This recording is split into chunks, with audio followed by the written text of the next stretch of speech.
Alors, chaque randonnée est assortie d'un niveau sur une échelle de 3.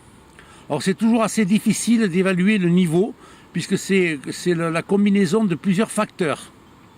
Il y a des facteurs qui sont liés au terrain, à savoir par exemple la nature du sentier, la pente, le temps qu'il fait. Ici par exemple c'est du brouillard.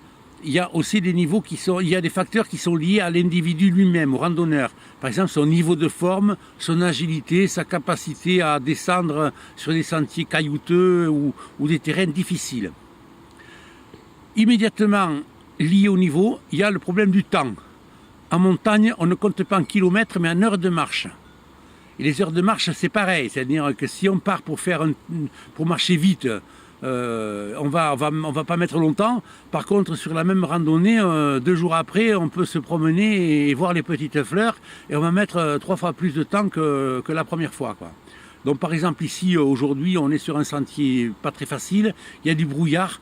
Donc effectivement, on risque de mettre un peu plus de temps que s'il faisait beau.